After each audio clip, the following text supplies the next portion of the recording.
Hey, good evening, and welcome to the Uptown Parlay Podcast. Now, your host, Ace. So Ben Johnson is Voldemort now? Dare not speak his name? Like what do you mean? Yeah, pretty much. I mean, that's the the going sentiment across the Detroit Lions faithful, of which I am one. Wow. I mean, look, That's ridiculous. I Get over mean, yourselves. nah. Been good for 2 seasons, and now y'all want to start. We're not No, recognizing this coach. no. It's not, dude. It's not just that. I mean, it's obviously, They're not doing this with Aaron Glenn. because AG was he did it the right way, you know. AG. I didn't realize y'all were on an initial name basis. We've Excuse only me. we've only been AG. we called him AG for a while. Dan You and Campbell calls him AG. AG. Yes. Dan Campbell calls him AG. So AG is did it the right way. Hmm. The reality of I the love how situation is the time. Look, not for I nothing. love how The the Jets fans timing, cut a love letter to him coming back. the That timing. was interesting. Yeah. Oh no, that was it. Look, the timing of the situation that happened with our offensive coordinator, who is now the Bears head coach, um, is to say the least, is what's pissing people off. It's what's pissing off Lions fans across the board, and what has pissed off Lions fans across the board since everything went down. Um, you know, just the fact that, like, you know, what, 24, not even a full 48 hours removed from one of the most gut-wrenching losses in the history of the organization. And that's literally the history of the organization because of all the things that were I would say um last year's was worse. no, it wasn't because Why? You were up at halftime. no, People were buying Super no. Bowl tickets. Last year's team was seen as a really good team that won. We won the playoff game against the Rams. We won the playoff game against the Bucks at home. And Hmm. we went into that game against San Francisco as a 6.5 point dog, right? So if people don't And you were remember up at that. halftime by We what? were up at halftime. Seven, We 10? we were up at halftime 24-7. I believe that's what it was. And you're Um, telling me that's not a bigger letdown in the NFC title game than it's a losing at big home in it's the it's divisional a round? bigger it's a bigger letdown when you go 15-2 on the Yeah. lot. Like I said, you got it's all the things in totality, right? It's everyone knows coming into this season, everyone knows that this is effectively the last season of the team, the core team as we knew it. Correct. Our OC was ready to leave, was on the boat to leave last year. Our defensive coordinator was on the boat to leave last year. They all came back. Everything came back. We signed all of the players back. We brought back a bunch of guys. So like this was effectively the year. And then you go through the year and you win 15 games and Okay. you get the number one seed. You've got home field advantage throughout the playoffs. Everything has to come through you. And And then so you lose to a toddler in the divisional and round because you give and up you're the 40 something top. points. And up until that day, Yeah. Detroit was the odds-on favorite at Vegas to win the Super Bowl because everybody Correct. saw the path towards the Super Bowl as being, the easiest for the Lions. And then you lose, and you don't just lose. You lose in a way that's indicative of all the ways that you had lost in years prior. Turnovers, bad mistakes. It's not like it was a back and forth, nail biting game, and both teams played really like the Bills game. The game we lost to the Bills a few weeks back.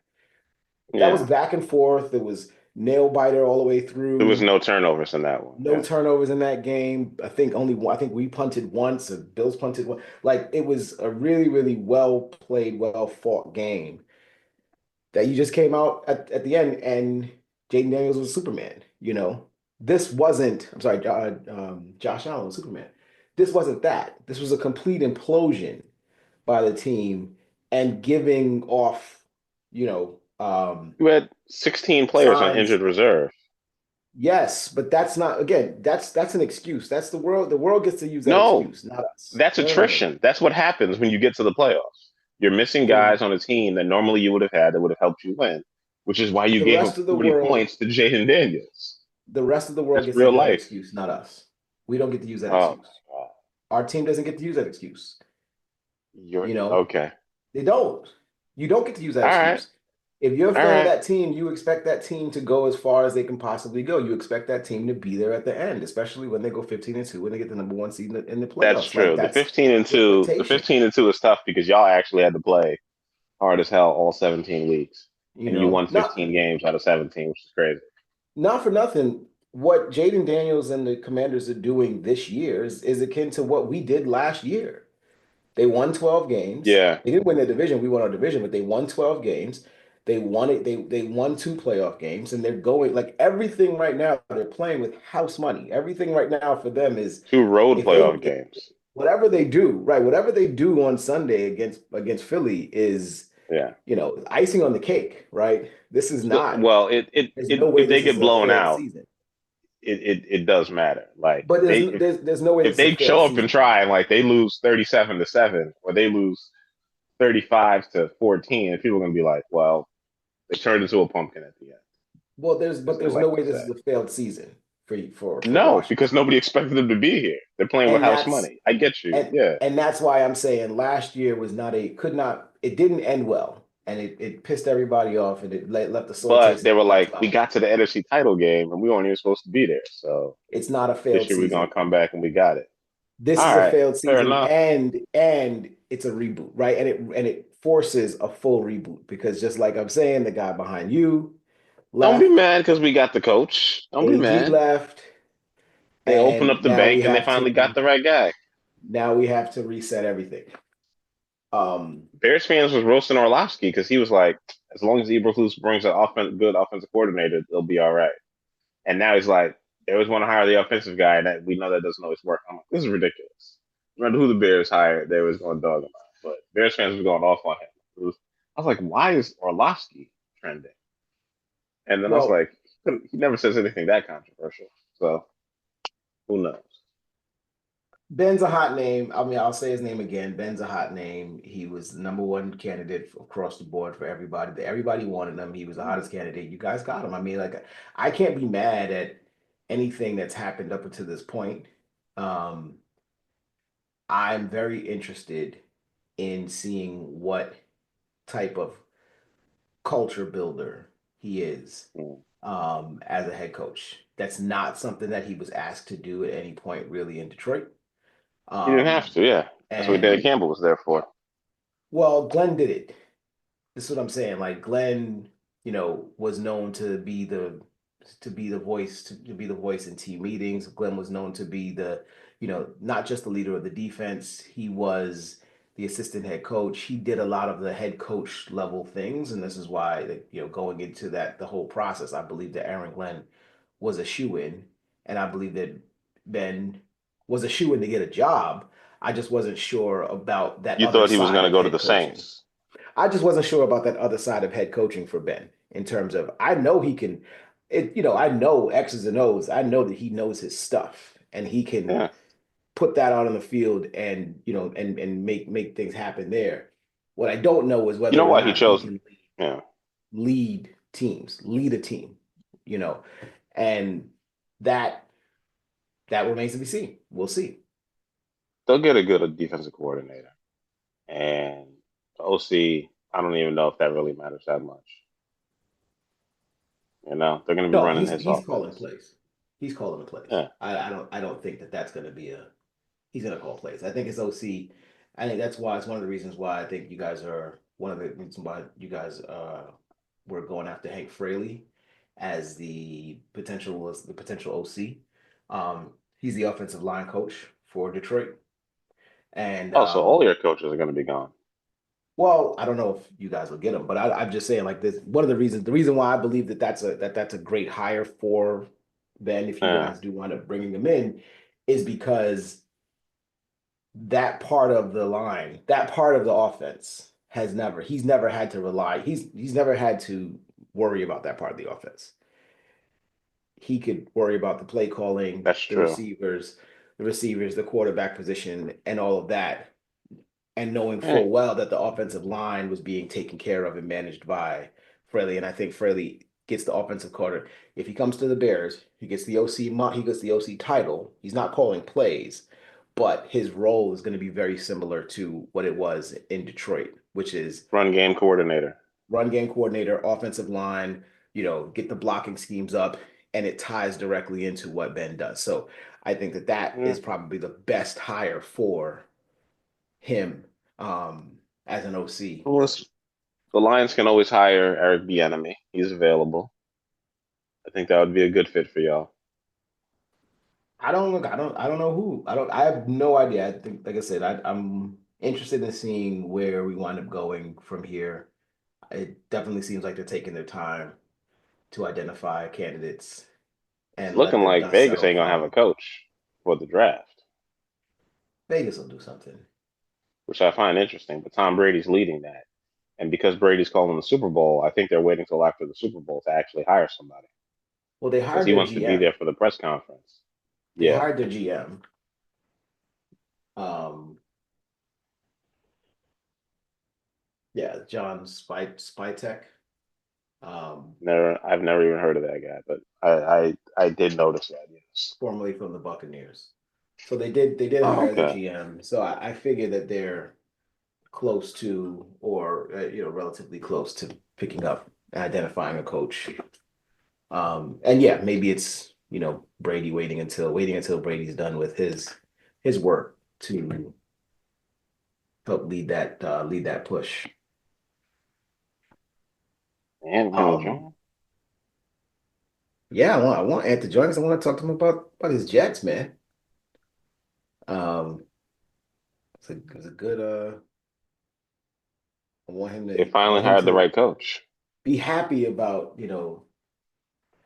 his coach for one. I mean, you know what? I don't necessarily think that Robert Saleh was the wrong coach.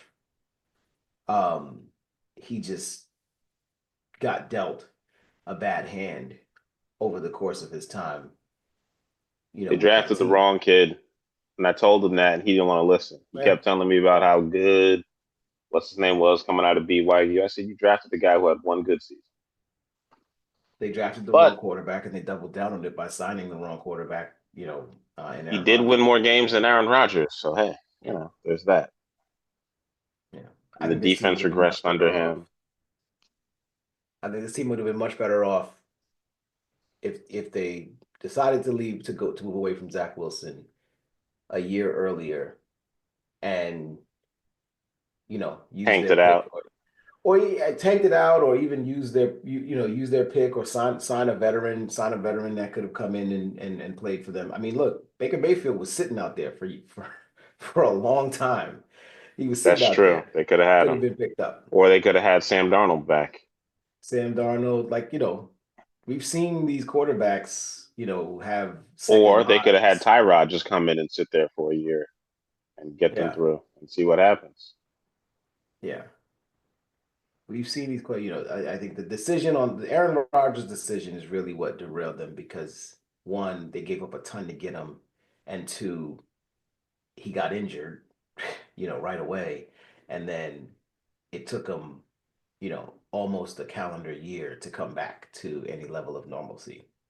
So you're talking about 2 years with a 40-plus-year-old quarterback that almost got wasted because of primarily because of the injury. I'm not gonna all the other BS that they talk about aside, I'm gonna say because of the injury is the primary Oh reason no, it's that. all because of the injury. The other off the field stuff, I got to be honest, I don't think that distracted anybody or annoyed anybody but the head coach and probably Rodgers when they were talking about his offseason plans before he came back in the preseason. The idea that this guy wouldn't have been ready, I find ridiculous. But yeah, all the like, I don't care about the political stuff. It's good to make fun of, but he can believe whatever he wants to believe in. Nobody really cares. I got to be honest. We want to hear less from you. I mean, Let's keep it a it's buck. all exacerbated by the fact that they don't win. They're not playing well and they're Yes, not and he winning. goes on McAfee every week, and McAfee has Right, 20 million people watching him. right. So there's that. That's why it's all built up to the level that it's at. But we know, in all honesty, he's if he's playing well, nobody cares. If he's playing well, nobody's Pretty really paying. much. They win 10 games this year. they're in the playoffs and the Chargers aren't. Nobody's going to give a damn. Right. Although the Chargers have a lot of questions themselves. Oh, long time no see, Mr. Johnny Come Lately, Yo, Levon, what's up, Levon man? himself. We were looking for Anthony, but you joined. That's awesome. Look, he shows his face. I've not. Oh, you have light in your Look, house. That's Disappeared a nice. long time ago. I haven't look who disappeared it at all. is. You're not sitting in the dark talking to us. That's beautiful for once. I I can don't see want you guys to see my face. I don't have a clean setup like you gentlemen. Look who has he answered for his team's debacle? Have you guys Who? made him? I've been away. Have we made him? Because we can't speak to them directly. So Malik is a Make him. representative. I don't think He's you a realize the Detroit. nature of this show. He's You want some Detroit. Malik? You want some Detroit fan tears? Is that what No, you're here he's for? a Detroit representative. He needs to be held accountable. He needs to atone. He needs to answer for the atrocities of a 15-2 wasted season. Home game. Blown out. How would you have me Rookie atone quarterback. for this? 15 How would you have me atone for this?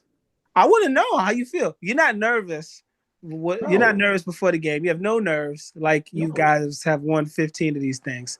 No nerves. No. And then they completely wet the bed in the dome in Michigan and just wet the bed against a rookie quarterback. Mm-hmm. Explain, sir. Explain. They played a poor game. That's all we on get. Both sides of the football. That's really all that needs to be said. I don't know. I wouldn't say you played poor on offense. You did put up 31 points. Like 4 turnovers is poor. Flea flickers aside. 4 turnovers is poor.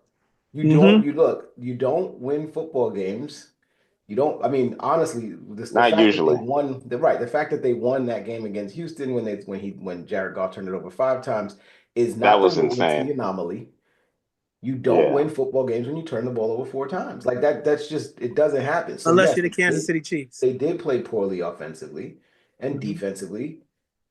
Whatever good they were capable of doing was definitely thwarted by the fact that they were defending short fields, and on top of that, they weren't tackling. Like they were not tackling on defense, and that was prevalent for a good part of that game. They weren't tackling, they weren't covering. Guys were running clean, running open, and you don't win when you play that style. When you play that type of game, you don't win. This is why I don't get nervous before the game. I watch every single game. You watch every single game of your team. I watch every single game of my team, and I know what my team is capable of doing when they play their game. And speaking of which, that was really slick of y'all to put that bug into Minnesota by letting them sign your old quarterback so he could drag them down. As soon as they signed him, they never won a single game after that. Are you talking about Daniel Jones? Yeah. It's like that Trojan horse, Daniel Jones, that you sent over there to Minnesota.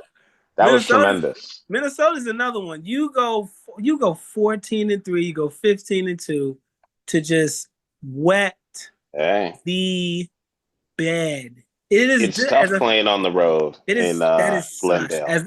As a fan, I would be so disgusted. That is worse. I know we had this discussion briefly, and when Anthony gets on, I'll ask him to defend his point.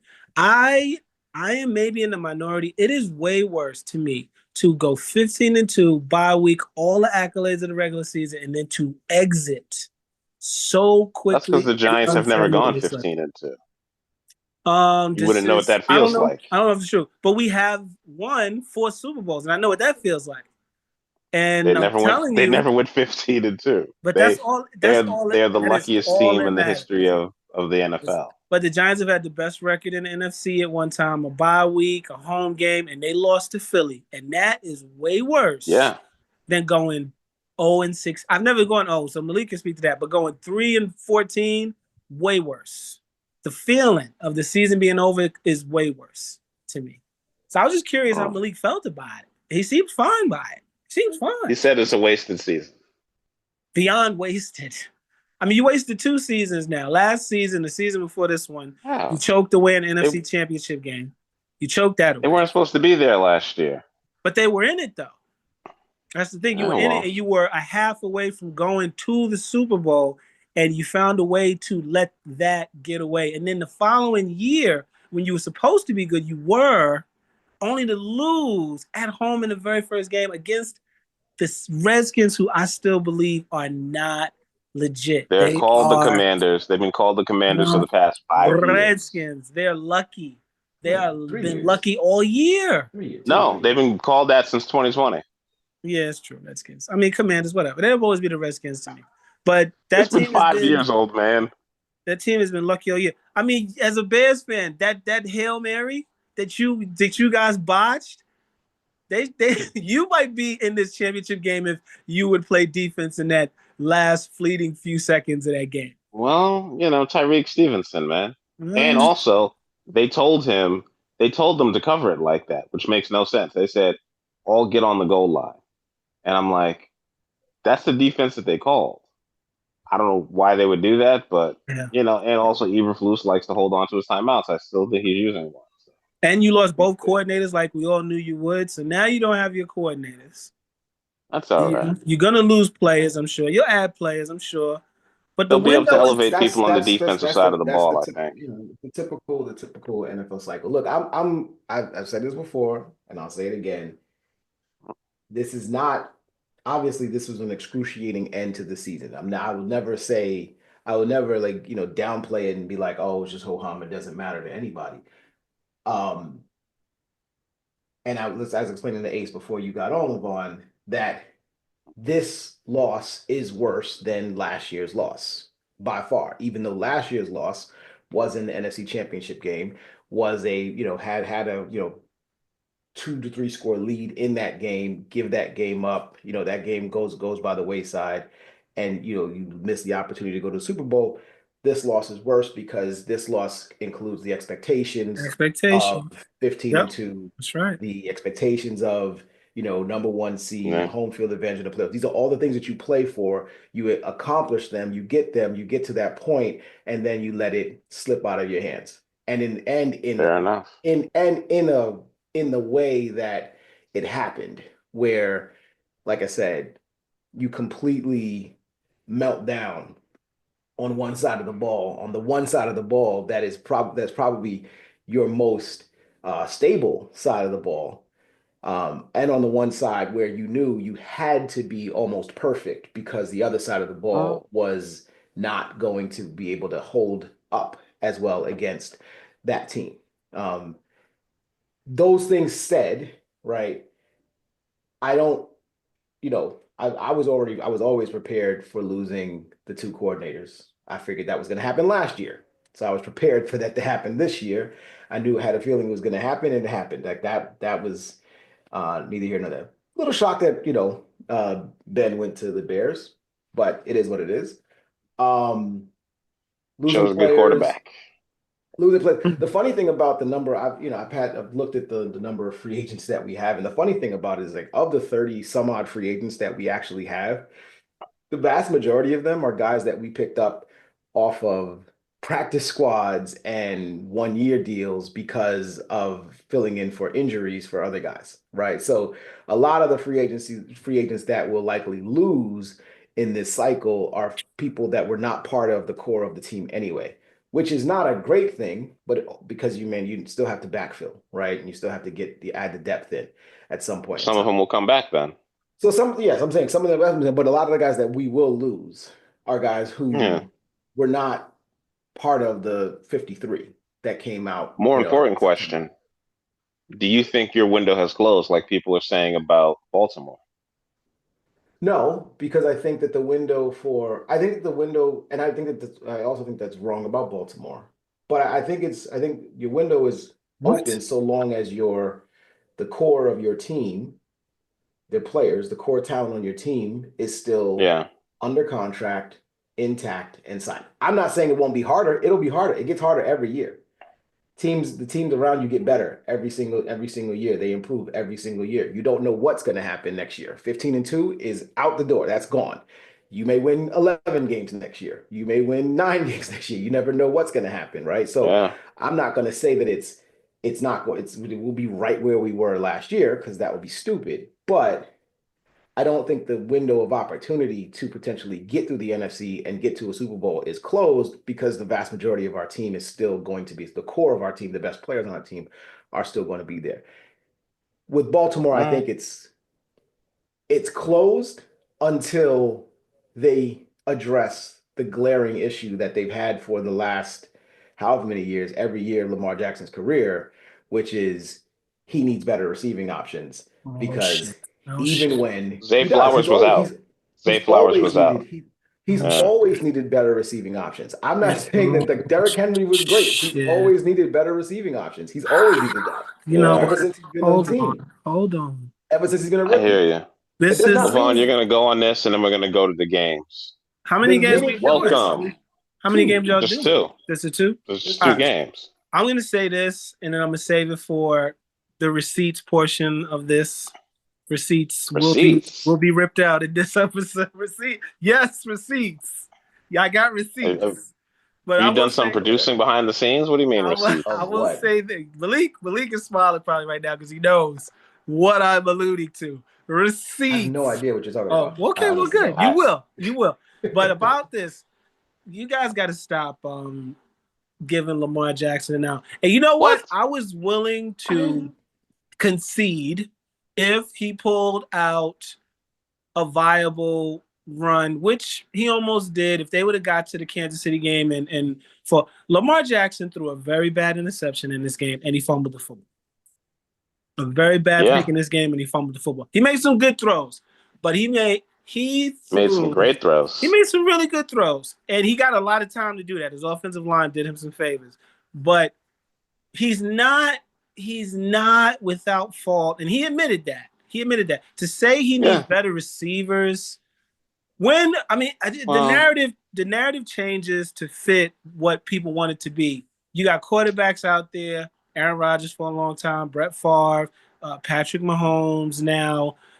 Quarterbacks who make Tom Brady, quarterbacks who make receivers look good. Deion Branch, Jordy Nelson, guys we don't even remember. Are you talking about 2 decades ago? Are you seriously talking about the 2003 Super Bowl? I'm talking about the narrative that if he's an MVP caliber player, he should be making people around him better. Not saying he needs to get an A-list, all-pro, Randy Moss type receiver in order for him to reach the Super Bowl. He should be making somebody better than who filled in for Flowers. He had Flowers. Flowers is hurt. He had Bateman in there. He had Bateman for some big throws. His tight end had a bad game. His tight end had a horrible game, but he's got one of the better tight ends in the league. The fact is, Lamar turned the ball over twice. That was a terrible pick. And he admitted he was trying to do the most, and he dropped that football, and that led to points. So that's not what I said.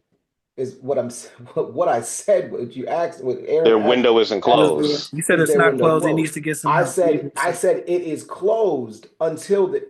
I don't think the. Baltimore Ravens closed until they get some more help. I don't think the Baltimore Ravens, as currently constructed, can get through the AFC.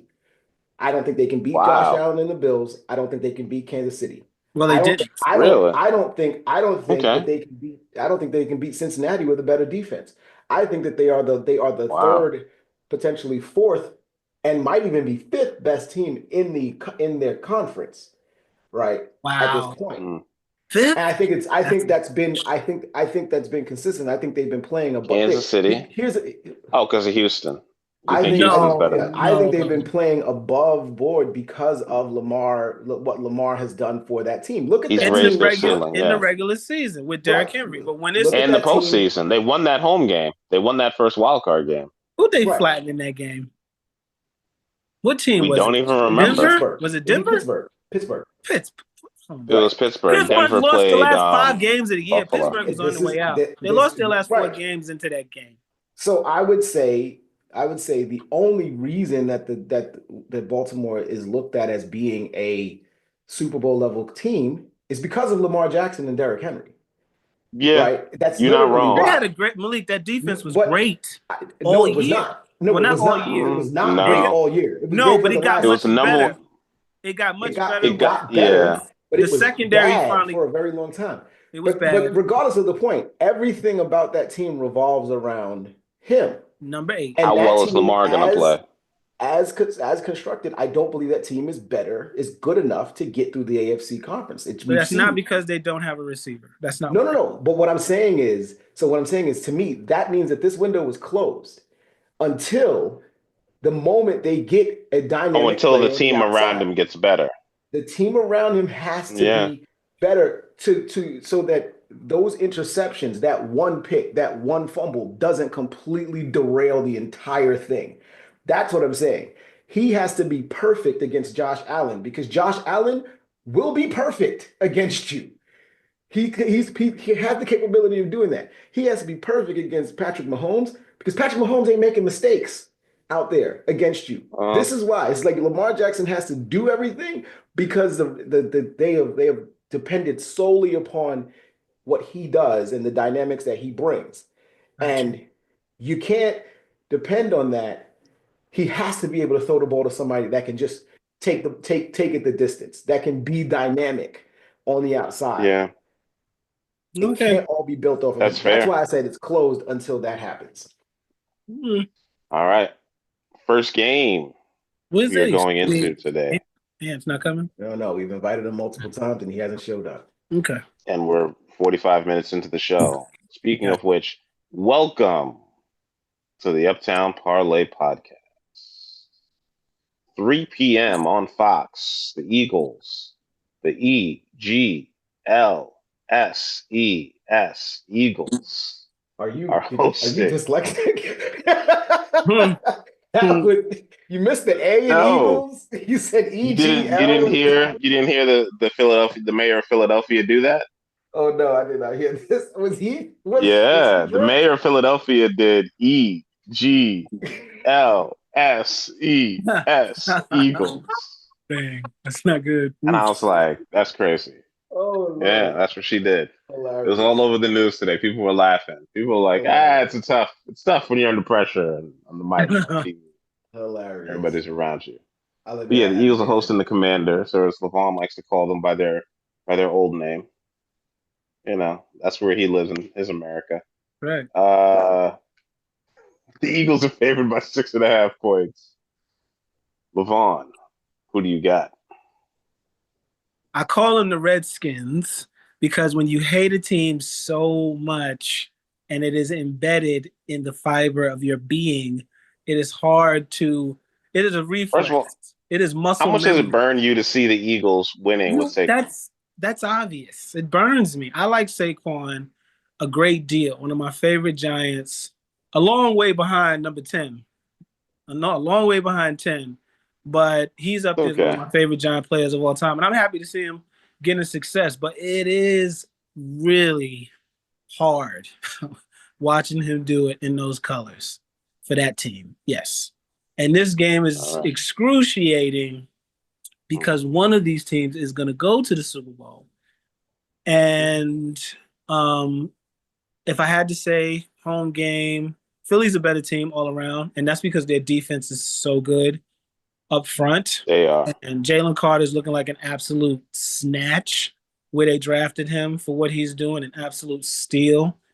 They got some no-name cat named Bond who's out there, all-pro, killing it. The loss to the rookie who might not play is going to be significant. But Slay, the rookie, Quinyon Mitchell, who got hurt. Quinyon Mitchell from Akron, he got hurt. First round pick. Oh wow, he's hurt? I did not realize that. He got hurt in the game, so I don't know if he's gonna play or if he's gonna be hobbled by, I think it's a shoulder. That could be a factor. I mean, it definitely will if he doesn't play. But he's not listed. He can still play, man. He's not listed. Philly's just a better team. They're home. Jalen's got the leg, but it doesn't have to be on him because it hasn't been. Saquon is carrying his team. The offense never has to press because the defense keeps other offenses NFL MVP. down. Yeah. So my head says the Eagles win this game. My heart wants the Redskins to win. And the Giant and Commanders, man. Just call them the damn Commanders. Awesome. No. My heart wants the Redskins to win this game, but the Giants fan in me will not root for either. And I don't know how that's possible, but I will watch this game like Malik did, not nervous, with no rooting interest. I will just watch it and be disgusted at whoever comes out on top. I'm glad. I'm glad you're here to, share your joy / pain with us. It is awful. Happy New Year to you, since I haven't seen you or spoken to you in that Happy long. New Year to you both. Happy New Year to you both. Yes. I'm going to go next. For more intelligent reasons, I'm picking the Eagles over the Commanders. Their defensive line is going to dominate Washington's offensive line. You can't really put 8 in the box and stop Saquon, because if you do, then that leaves you open to 2 wide receivers on Philadelphia who can get open in man coverage, and their tight end, who Washington is the worst at covering tight ends. So I really don't see how the Commanders stop them defensively. They are just going to get outscored. The weather won't be as much of a factor as I think, because I believe the high on Sunday is 41 degrees, which is amazing because it was like 18 degrees or 8 degrees this entire week. And now they're going to be playing in a balmy 41 or 35 or whatever it is at 3 o'clock in the afternoon. So weather will not be as much of a factor. They won't be playing on natural grass, but I think they can cover Terry McLaurin, and Zach Ertz is a former teammate of theirs. So I'm confident none of them want to see him win. So he won a Super Bowl with them, and he wanted to get out when it got bad with the Eagles, and they were able to replace him with Goddard. So I'm predicting take the over on Saquon getting over 150 yards rushing. And you can probably, pencil in Hurts for stealing one of his goal line touchdowns, as he somehow gets tackled at the 5 again. Unless he breaks another 86-yarder. But yeah, the Eagles are going to crush, and this is my lock of the week. Go ahead, Malik. Yeah, I think this is pretty easy for me, actually. Washington's been a really good team. They've taken advantage of opportunities that have been presented to them, and they win games close. They win those late games. There's one thing you could definitely say about Washington. You could been able to say about Washington pretty much all season, is that when you keep the game close, if Jaden Daniels has the ball in his hands, good things happen for this team. And that's been consistent all year. I think he's got 5 of the last 6 wins, or 5 of their last 7 wins came on late game drives, where they just were able to get the ball down the field, and they trusted Jaden to take care of business, and he did. But I don't think this happens here. Philly's been the best team overall, the best complete team in the NFC all season. I think that's been not just like somebody, that's not just, me saying, I mean, everybody's been basically saying it. Offense, defense, combined, both the talent that they have on the offensive side with Saquon, with Jalen Hurts, with AJ Brown, Devontae Smith, and that offensive line, and even the tight end, what's his name, Goddard? Yeah.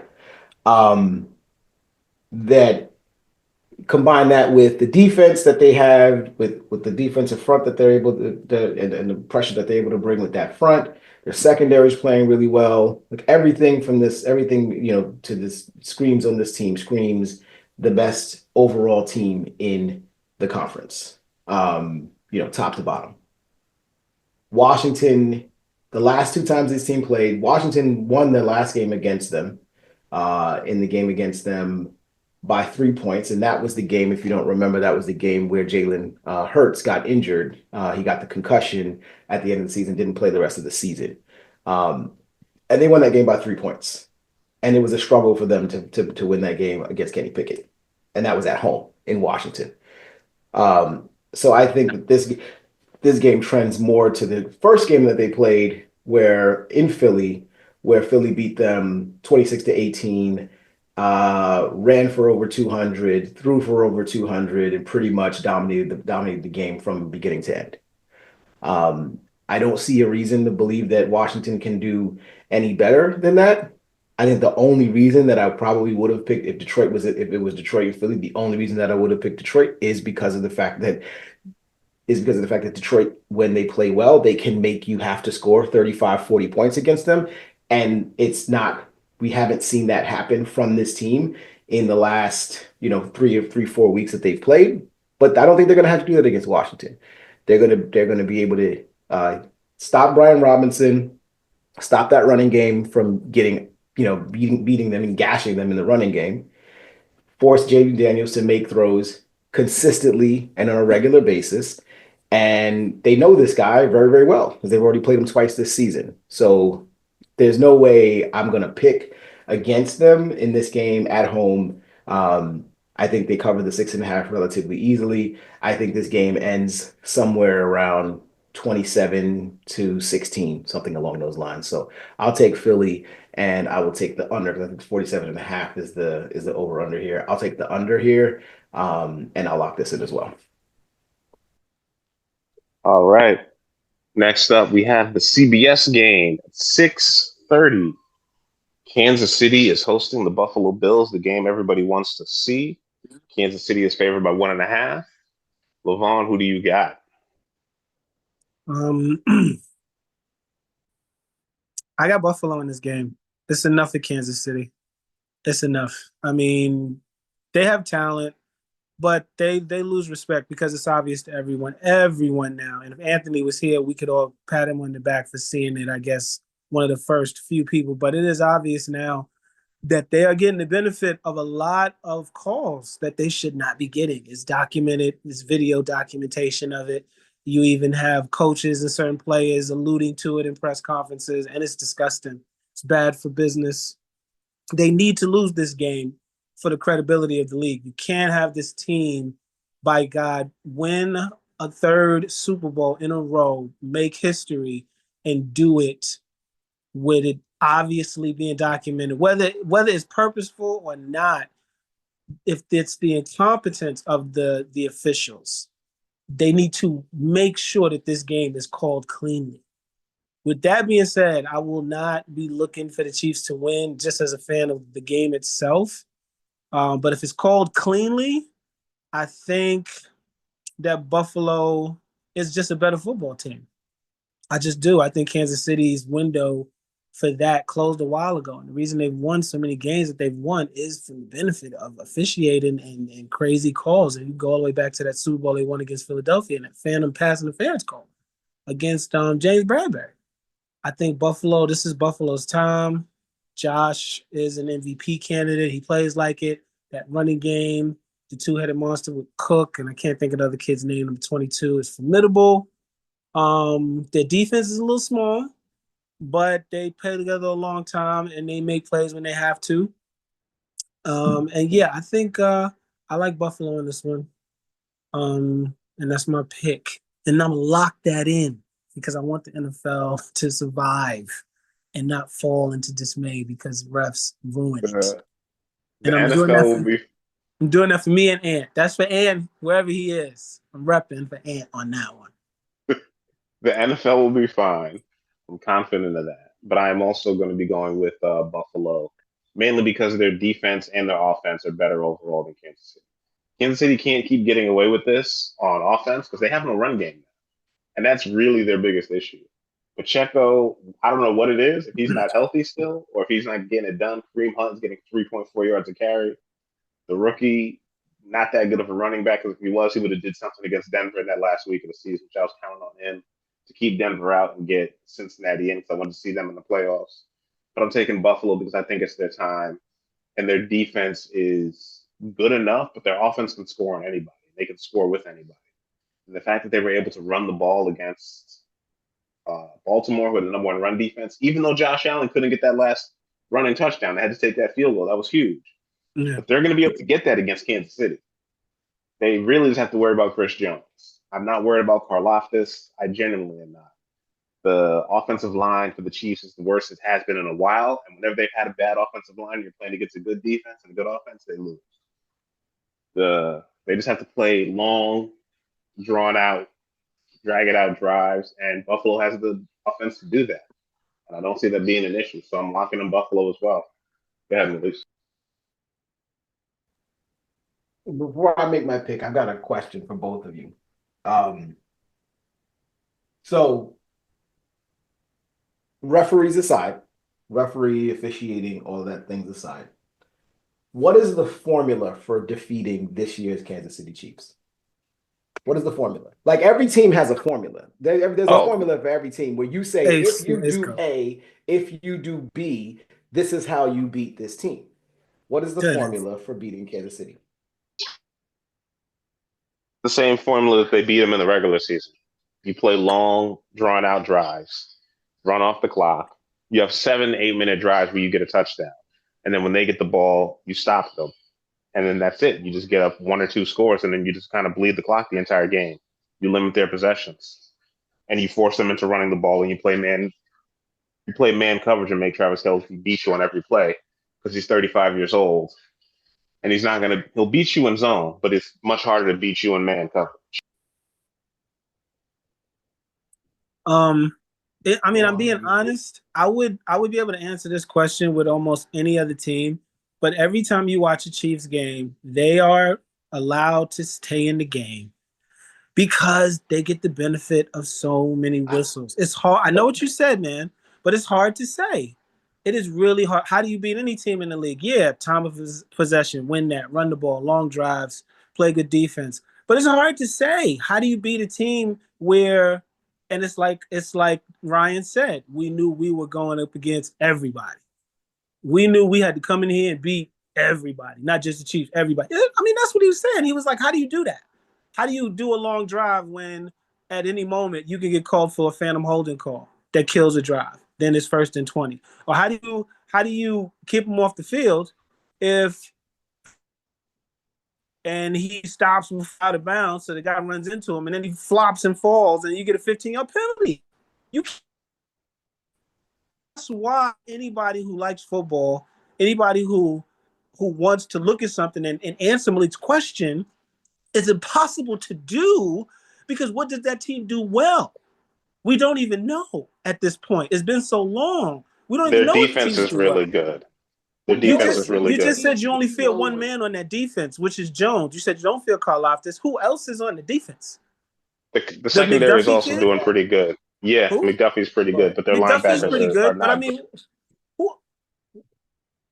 mean, I'm being serious, and maybe I'm a little bit biased because I'm so infuriated with the whole concept that this has gone on as long as it has. But I agree with Ace. It's just basic football. Hold the ball, score when you get the ball, in the red zone, and get the other team off the field. You got to play from ahead, obviously, because the Chiefs are masters at doing that. You got to get a lead.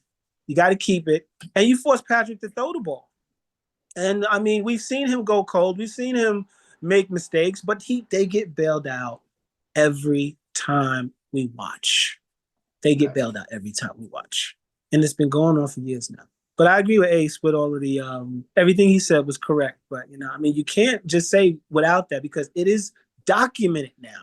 Well, I say without that because the reason why I say without that is because I believe that every team there is a formula to beat every team in the NFL.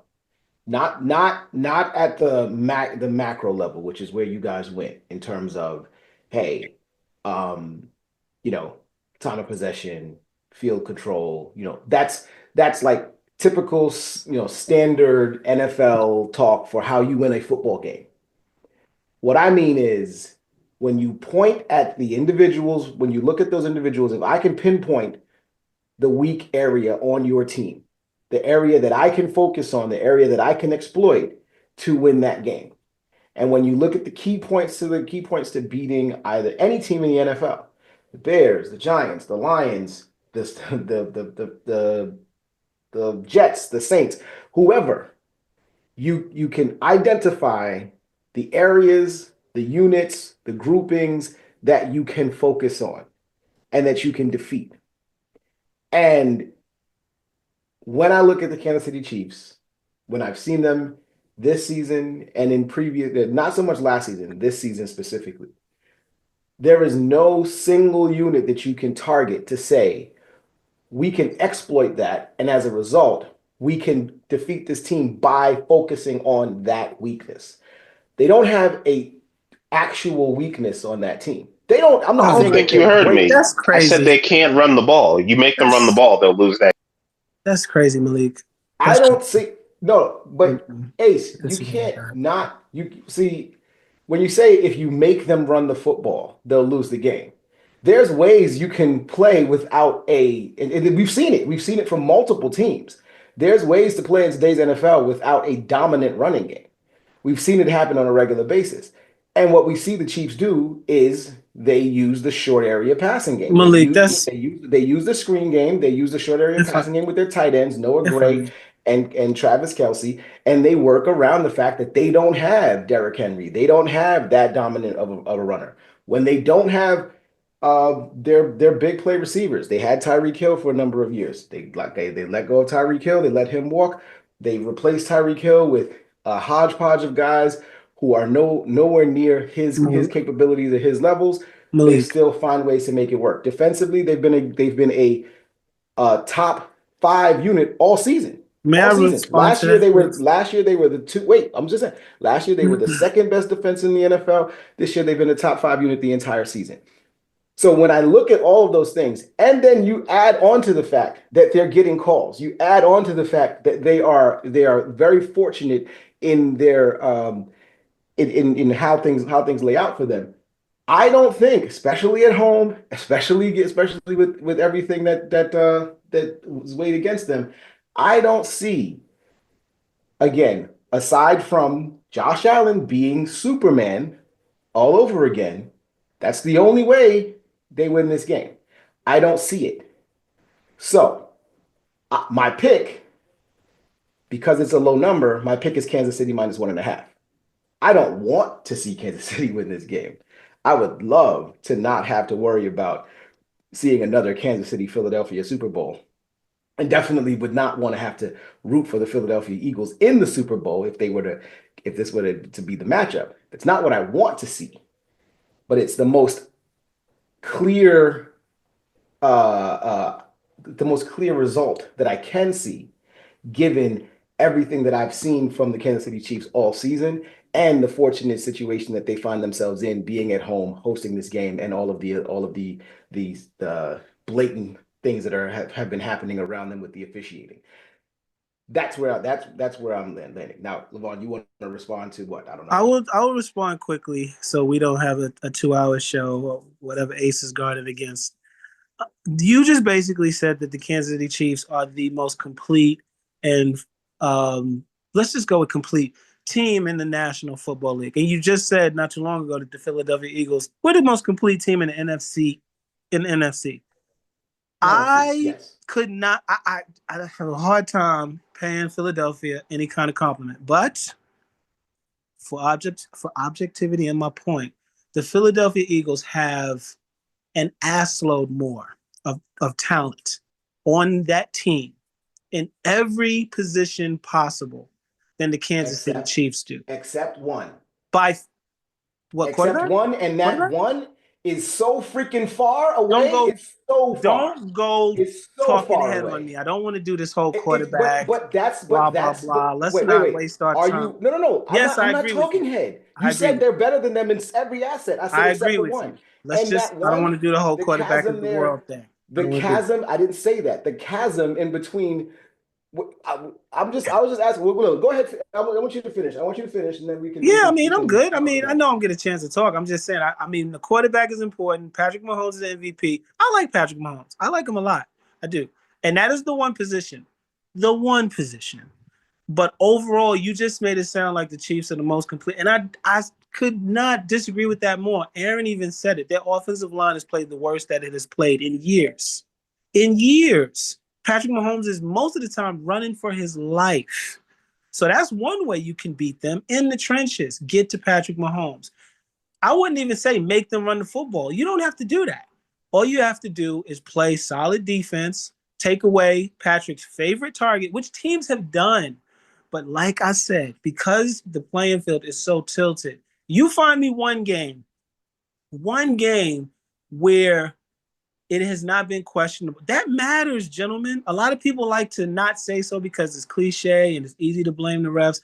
That matters. Those calls, 1st and 10 versus 1st and 20, is a big difference. When you have 3rd and 11, and you get a phantom 15-yard penalty that is a huge difference between 7 points and a punt.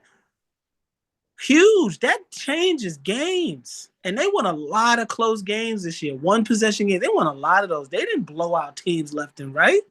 So it's hard for me to be objective and say that. They got some talented players. They got some Hall of Famers on that team. 3 of them I can think of. Mahomes, Jones, and Kelsey. But the rest of that team, mid. And I say mid can be had. But they play smart.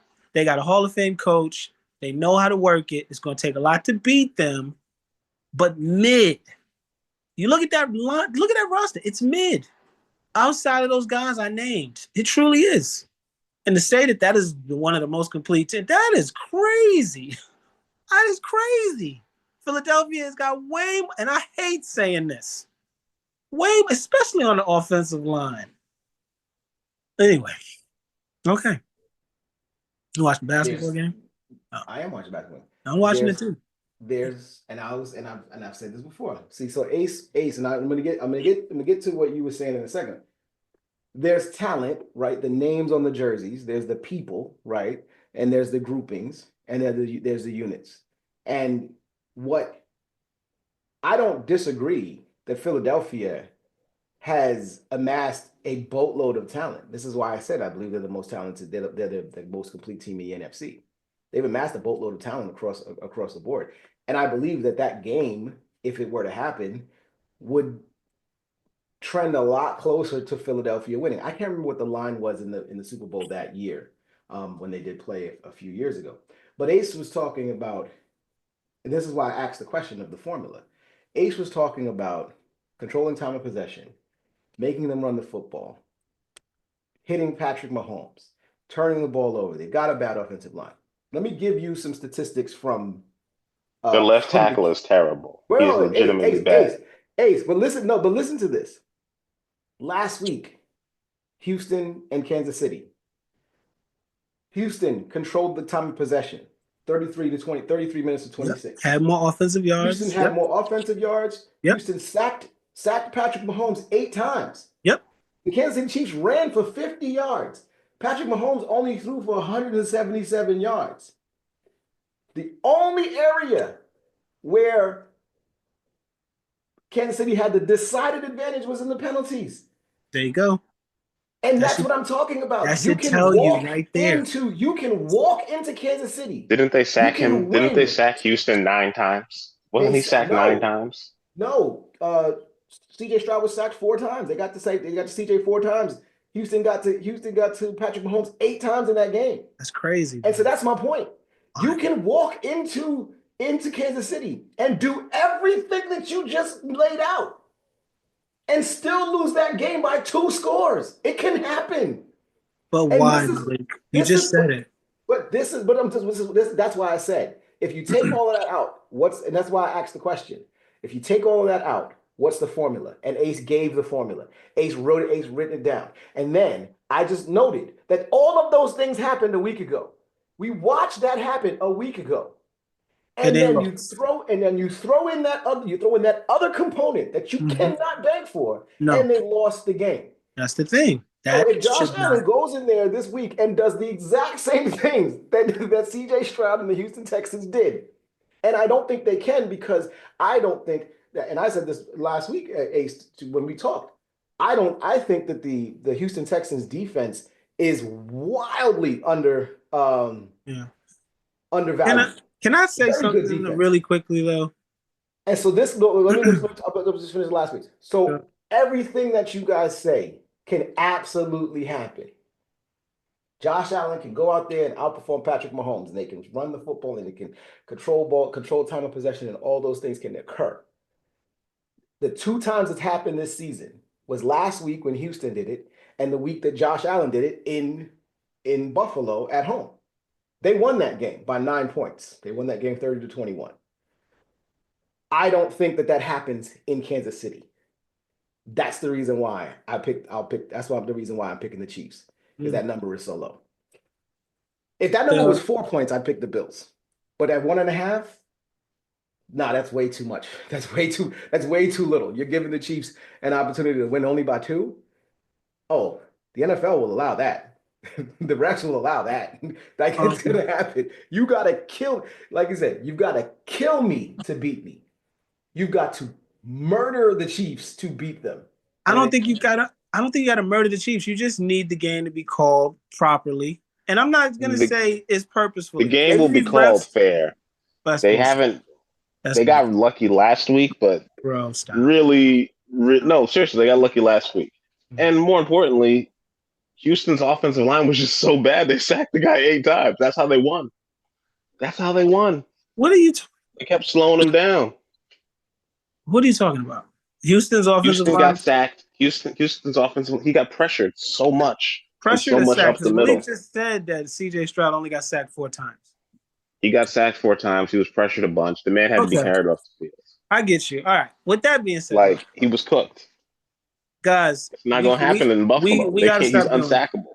I know we love the NFL. I do too, but we have to. And I'm gonna say this. Maybe this is ridiculous, but I really hope it's not what I heard conspiracy theory that because Taylor Swift is involved and she brings so much notoriety and eyes to the league because Kelsey is playing, he plays for the Chiefs. I really hope that's not why this team is being propelled and pushed forward, because it is obvious. It is obvious that these calls are being shaded towards this team for a while now. So I just hope the product on Sunday, they got to really just say, look, they're on to us and call this motherfucker fair. You know, they got to pull it. You are hilarious.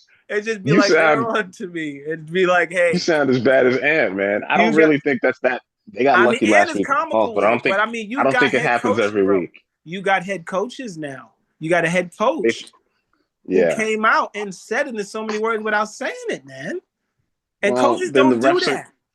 Then the refs are going to err on the side of caution and give them 0 calls because they don't want to look biased. Give both teams 0 calls. Because with as many people betting on this, it's going to look crazy. Let the players decide. This is a sports betting podcast. Like any sport, basketball, baseball, I don't care what it is. When it comes money time, let the players decide. They are going to let them decide. They haven't been. Since you have so much to say, I'm going to let you go first with your shout-outs. And then we can end this. I'm not going to include the receipts in this. Should I? No. You know what? No, I'm not going to include the receipts in this. Are we recording the receipts? We should. You know what? All right. I'm going to include the receipts in this. I don't want to go too long. My first shout out, this is not the receipts. Well, wait, real quick. If we're doing the receipts, does the person or individuals who you are calling out, who you're shouting out with respect to these receipts, do they get the opportunity to? No, these are my shout-outs. These are my shout-outs. So no reply to the receipts that will be No, because these are my shout-outs. I'm going to mute myself then. Get the receipts in there. So let me start my shout-outs. First shout-out is to Jalen Brunson and Karl Anthony Towns, who will be starting in the All-Star game. That's big for us, big for the Knicks, even though the Knicks could be playing better than they are currently. I just want to throw that in there. Shout out to Cat, Bodega Cat, and the captain. Now, I want to shout out the host, Ace, Aaron. I want to shout him out for finally understanding that he was wrong all those years about my quarterback, and that number 10 will be first ballot named into the Hall of Fame as soon as that honest show comes out and it's made official. I want to shout him out and say a big I told you so. And I also want to shout out the host when it comes to, we had a discussion, I think it was on pod, I don't know if it was recorded. I think I told this man that there will be a quarterback drafted first overall in the upcoming draft in 2025. You can bank on it. And he tried to tell me wait, my shout outs. He tried to tell me that some random defensive player was going to get picked, and we did this whole discussion, and he bet me that he would get me an actual microphone, so when I'm doing these podcasts, I wouldn't have to hold my damn phone in my hand. So shout out to him. I want to shout out Malik, the Detroit fan, who tried to argue me down and tell me that she would not have to throw at the combine because of who he was, and that he would not have to throw because that would only hurt his chances, and he was guaranteed and bona fide to be the top overall or second overall pick, and that going into the combine and throwing or playing in the Senior Bowl, Strong Bowl would only hurt his chances. I said, you're absolutely incorrect. That man will participate in the Shrine Bowl, Senior Bowl, and he will throw at the Combine. And lo and I didn't say behold, he wouldn't play in the Shrine Bowl. And lo and behold, shout out to Malik, and lo and behold, out of his own mouth, sent to me by Malik, shout out to him for that, for conceding in such an admirable fashion, sent to me out of Shadour's mouth, I think I'll throw at the Combine. So, receipts on all of that. 3 things I wanted to throw out there where I was ridiculed, lambasted, laughed at. And yet, yeah, hanging up on the wall. So, boom. Thank you, gentlemen. When the first pick hasn't happened yet, so I'm just saying when Travis Hunter goes first overall or Abdul Carter, sure, I'll accept your apology then. Malik, would you like to go first? Would you like to go next or last? No, you go ahead. All right. My first shout out is to Nikola Jokic, who in the past 10 games he has played in the NBA has had 7 triple-doubles. 4 triple-doubles in a row. It is the most impressive thing I've seen from an NBA center in my entire life, statistically. When he leaves the court, the Denver Nuggets are a horrible basketball team. When he steps on the court, they can win a championship. It is the single one-man gang I've ever seen on a team. It's him and Russell and 35 or 36-year-old Russell Westbrook carrying a team. It is amazing that they are able to pull this off, and I'm impressed by it. And shout out to my Knicks for getting 2 starters on the NBA All-Star. I did a lot of voting. With a lot of Knicks groups posting the links so people could vote with their NBA IDs. And mission accomplished. And shout out to the Celtics for being petty and not talking to Steve Kerr when they were playing Golden State the other day. I actually kind of like that because there's no reason he shouldn't have played Jalen. He shouldn't have played him. He shouldn't have not played Tatum in Paris, and he shouldn't have picked Jaylen Brown to go to the Olympic team. That was ridiculous. So I appreciate the pettiness. And some people say it went too far, but they are who they are, and they're the NBA champion. And they get to act like that. So, yeah, I like it. They didn't do anything disrespectful. They just didn't want to talk to him. They talked to Steph, and then they kind of got off the court. And it is what it is. It just happened that way, you know? And I'm good with it. Go ahead, Malik.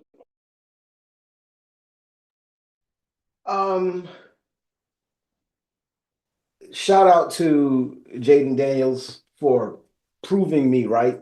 I said at the beginning of this, as we recorded, and I said also earlier on in the beginning during the draft, well before the draft happened, that I believed that Jaden Daniels was the best quarterback in the draft and should have been taken first overall.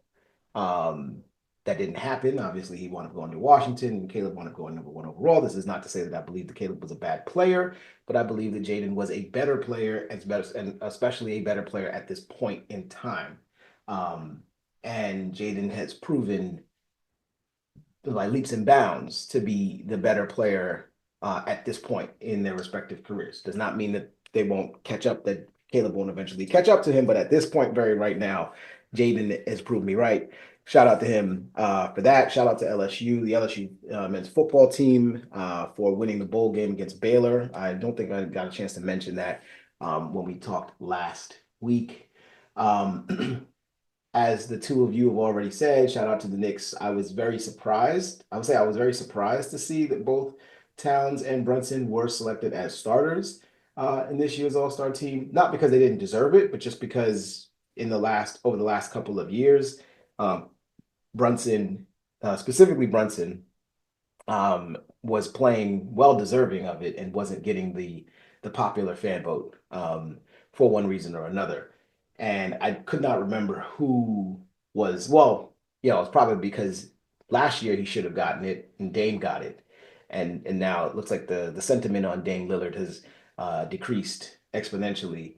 And that's why Jalen Brunson has now been elevated to that level. He's also outplayed Tyrese Halliburton, who was the other top vote getter at the point guard position last year. So shout out to Jalen Brunson for taking the ownership of the best point guard in the Eastern Conference and taking that and holding on to that.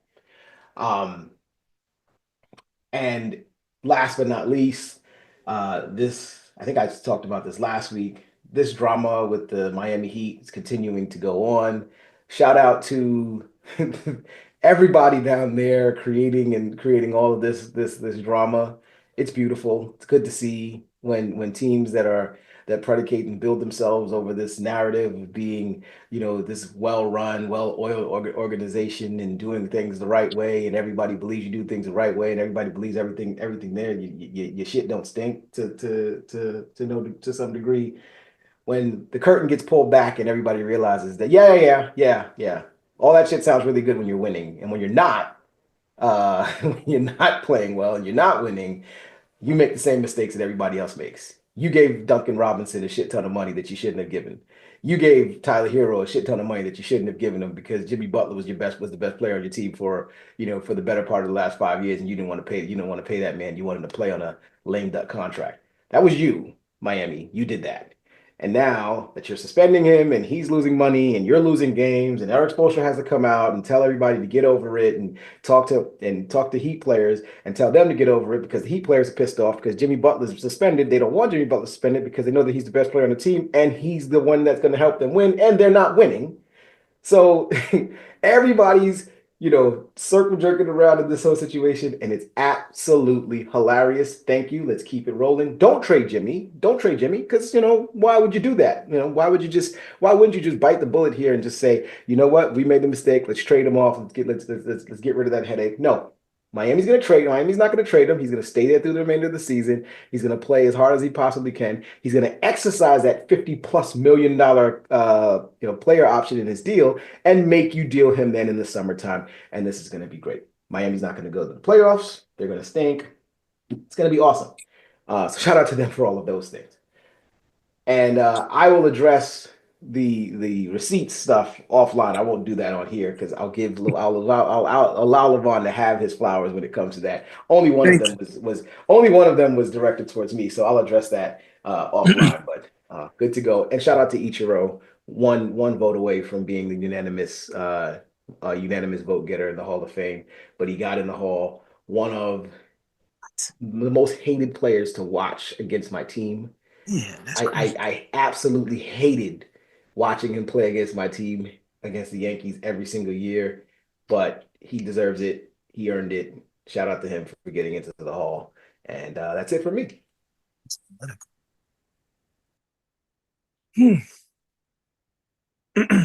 Ace, you sleep? Ace, over to you. Want to close this out? Probably doing daddy stuff. Quick shout out to the NBA for grittiness and bringing grittiness back. The Knicks and the Hawks and that whole Trae Young rolling the dice. We need more of that. We need more of Cade Cunningham and Jalen Green. What are you talking about? You want to see more fights? Is that what you're talking about? Oh, here he is. You want to see more people yelling at each other? I want to see more fights, but Tyler Hero getting slammed. I mean, we need that. We don't need everybody always, licking everybody's face out there. We need you want more fights. We need these men to go and act like they're, this is a competition and they actually want to beat who's in front of them. We don't need everybody to be hugging and stuff all the time. It is a competition, and you don't need people getting thrown to the ground. Look, when you are pressing and bumping up against another guy constantly, and there's only one ball and there's only one winner, there needs to be some grit in there. We need that. You like to see it as fans. We need to see more of it. We need the grit was always there. The refs backed off. And on that note, we out. Levon is occasionally right, but I never said, I said me and Malik both said a quarterback would be drafted first. Anthony was the one arguing for some random offensive tackle. And I said that Travis Hunter was the number one rated recruit coming out, number one rated draftable player. It's whether or not Tennessee wants to draft a cornerback overall. But I tell you this, Tennessee doesn't like Shador, but they do like Cam Ward. So when Cam Ward goes there, you heard it from me first. We out. Bye. Peace, everybody. Peace. Ant has put in his picks after the fact. With exact scores, he has Kansas City 38, Bills 24. Washington 34 over Philadelphia 31 in overtime. Washington to the Super Bowl against Kansas City. And G-Dad, who is still on IR for the past 4 weeks. has Kansas City and Philly, with Kansas City to win over Philadelphia in the Super Bowl. So those are the dad picks for championship week and Super Bowl week.